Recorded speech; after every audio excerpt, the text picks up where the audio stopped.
कोरोनाने माजवलेल्या हाहाकाराने संपूर्ण जग हादरून गेलंय। संसर्ग टाळण्यासाठी आपणच नाही तर सर्व जगानेच स्वतःला कोंडून घेतलंय, एकमेकांशी संपर्क तोडलाय। स्पीड हाच ज्यांचा आत्मा आहे अशा मुंबईसारख्या शहरांची चाकं करकचून ब्रेक लावून थांबवली गेली आहेत। मंडळी, मानवाचं मानसिक स्वास्थ्य, शारीरिक स्वास्थ्य आणि आर्थिक स्वास्थ्य पूर्णतः बिघडून गेलेलं आहे। या कोरोना काळातील भावना व्यक्त करण्यासाठी मी काही कविता लिहिलेल्या होत्या, त्या मी आज आपल्यासमोर सादर करणार आहे। लॉकडाऊन नंतर अनेकांचा संसार अक्षरशः उद्ध्वस्त झाला होता। लोक देशोधडीला लागले होते। हजारो लोकांना उद्योगधंद्याशिवाय मुंबईत राहणं मुश्किल झालं होतं आणि मग त्या परिस्थितीत हातावर पोट असलेल्या लोकांना घरदार सोडून जावं लागलं होतं। त्यावेळची परिस्थिती मी या माझ्या पुढच्या कवितेतून मांडण्याचा प्रयत्न केलेला आहे। कवितेचं नाव आहे असहाय्य। घामात भिजलेली कष्टाची भाकर, घामात भिजलेली कष्टाची भाकर अर्धी मुर्धी सोडून,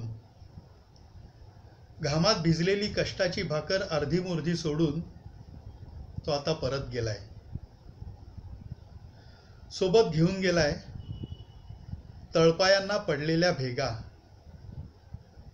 सोबत घेऊन गेलाय तळपायांना पडलेल्या भेगा, ठुसठुसणारं अंग, पोटातील आग, कोरडी पडलेली जीभ आणि अंधारलेले डोळे। आणि ह्या सर्वांबरोबर अनिश्चितता तो बरोबर घेऊन गेलाय। तो आता परत गेलाय, तो आता परत गेलाय। सोबत घेऊन गेलाय डोक्यावरच्या बोचक्यात कसा बसा भरलेला मोडका तोडका संसार। तो सोबत गेलाय, घेऊन गेलाय डोक्यावरच्या बोचक्यात कसा बसा भरलेला मोडका तोडका संसार आणि मागून पाय ओढत ओढत चालणारी बायको आणि खांद्यावर बसलेलं भेदरलेलं मूल। हे सर्व घेऊन आणि बरचसं सोडून, हे सर्व घेऊन आणि बरचसं सोडून तो आता परत गेलाय। त्याच्या पायाखालची जमीन, त्याच्या पायाखालची जमीन कधी काळी वेगळी होती, आता ती त्याच्यासाठी परकी झाली आहे। त्याच्या पायाखालची जमीन कधी काळी वेगळी होती, आता ती त्याच्यासाठी परकी झाली आहे। त्याच्या स्वप्नातलं आभाळ, त्याच्या स्वप्नातलं आभाळ कधी काळी वेगळं होतं, त्याच्या स्वप्नातलं आभाळ कधी काळी वेगळं होतं, आता मात्र ते काळवंडलंय, आता मात्र ते काळवंडलंय। कधी काळी हे सारं सारं वेगळं होतं, हे सारं सारं त्याचं होतं। तुटलेला वर्तमानातील आधार, तुटलेला वर्तमानातील आधार आणि भविष्यातील अंधार, तुटलेला वर्तमानातील आधार आणि भविष्यातील अंधार तो आता सोबत घेऊन गेलाय, तो आता परत गेलाय। हाताला लागेल ते घेऊन, हाताला लागेल ते घेऊन आणि बरचसं सोडून तो परत गेलाय, तो आता परत गेलाय, तो आता परत गेलाय। लॉकडाऊन काही दिवसांसाठी असेल अशी सुरुवातीला सर्वांची समजूत झाली होती, पण जसजसे दिवस जात होते तसतशी परिस्थिती अधिकच बिघडत चाललेली होती। वातावरणात एक जीवघेणी अस्वस्थता पसरलेली होती। त्या मनस्थितीत केलेली कविता मी आता आपल्यासमोर सादर करणार आहे। कवितेचं नाव आहे व्याकुळ। उदास दुःखद गंध हवेत पसरला होता. उदास दुःखद गंध हवेत पसरला होता. निर्मनुष्य रस्त्यावरुनी वारा वाहत होता. निशब्द भासत होती जगभोवतीचे सारे. निशब्द भासत होते जगभोवतीचे सारे. सुन्या सुन्या नभात होते अविचल चंद्र तारे.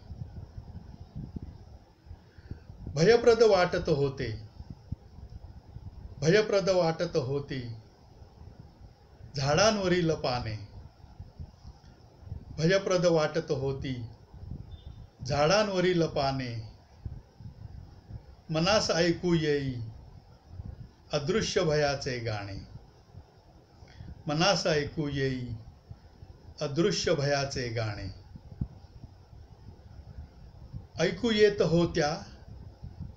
येत होत्या व्याकुळलेल्या अव्यक्त हाका. ऐकू येत होत्या व्याकुळलेल्या अव्यक्त हाका. माणूस माणसाला होता अनोळखी अनपरका. माणूस माणसाला होता अनोळखी मुका परका. अशुभाचे संकेत कळुनी सृष्टी अस्वस्थ होती. अशुभाचे संकेत कळुनी सृष्टी अस्वस्थ होती. आशेच्या शुभ किरणांना क्षितिजावर शोधत होती. अशुभाचे संकेत कळुनी सृष्टी अस्वस्थ होती. अशुभाच्या शुभ किरणांना क्षितिजावर शोधत होती. अशुभाच्या शुभ किरणांना क्षितिजावर शोधत होती. कोरोना काळ पुढे सरकत होता तशा दुःखद बातम्या कानावर येऊ लागल्या होत्या. मनातून अगदी खचून गेलो होतो. त्या मूडमध्ये लिहिलेली ही कविता आहे. कवितेचं नाव आहे सरणार कधी हे क्षण.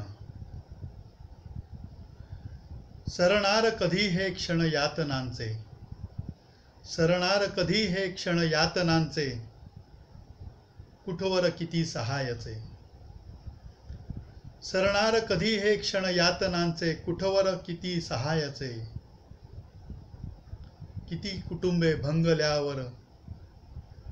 किती कुटुंबे भंगल्यावर देवा हे आक्रंदन आक्रोश थांबायचे. किती कुटुंबे भंगल्यावर देवा हे आक्रंदन आक्रोश थांबायचे.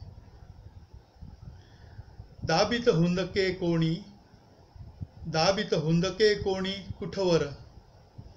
दाबित हुंदके कोणी कुठवर झरणारे डोळे पुसायचे. दाबित हुंदके कोणी कुठवर झरणारे डोळे पुसायचे.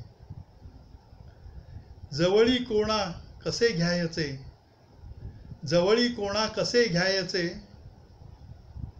कसे सांत्वन तरी करायचे. जवळी कोणा कसे घ्यायचे. कसे सांत्वन तरी करायचे. जीवनामधील असीम आशा अश्रूमधुनी निखळते आहे. जीवनामधील असीम आशा अश्रूमधून निखळते आहे. असह्य झाले देवा आता श्रद्धेची वीट ढासळते आहे. असह्य झाले देवा आता श्रद्धेची वीट ढासळते आहे. श्रद्धेची वीट ढासळते आहे. गेल्या वर्षी 23 मार्चला लॉकडाऊन जाहीर झाला होता. लवकरच सर्व काही सुरळीत चालू होईल असं वाटलं होतं, पण तसं झालं नाही. पण आता मात्र परिस्थिती हळूहळू का होईना सुधारते आहे. लवकरच टाळेबंदीचा काळ संपून सर्व काही सुरळीत चालू होईल ही आशा बाळगून ही कविता लिहिली आहे. कवितेचं नाव आहे टाळेबंदी. कुणास ठाऊक पुन्हा कधी, कुणास ठाऊक पुन्हा कधी, पण आज जरा निवांत बोलू. विसरून जाऊ जगास क्षणभर, रिक्त करू मने दिवसभर. विसरून जाऊ जगास क्षणभर, रिक्त करू मने दिवसभर. उगाच करूया आपले तुपले, उगाच करूया आपले तुपले, उगाच उडवू खिल्ली आपण. हसता हसता सोडून देऊ तुझे माझे फुकाचे मीपण. हसता हसता सोडून देऊ तुझे माझे फुकाचे मीपण. पत्त्यांचे 2 डाव टाकूया, पत्त्यांचे 2 डाव टाकूया, बुद्धिबळाचा पट मांडूया. उगाच टिपेचे सूर लावूनी गळा मोकळा करून बघूया. जुने अल्बम बघता बघता, जुने अल्बम बघता बघता, पुन्हा एकदा स्मृती जगूया. नव्या उद्याचा विचार करूनी क्षण आजचे साजरे करूया. पुन्हा एकदा आयुष्याकडे नव्या दृष्टीने वळून बघूया. पुन्हा एकदा आयुष्याकडे नव्या दृष्टीने वळून बघूया. किलमिश सारे जाळून टाकून नवोन्मेषाचे रोप लावूया. किलमिश सारे जाळून टाकून नवोन्मेषाचे रोप लावूया.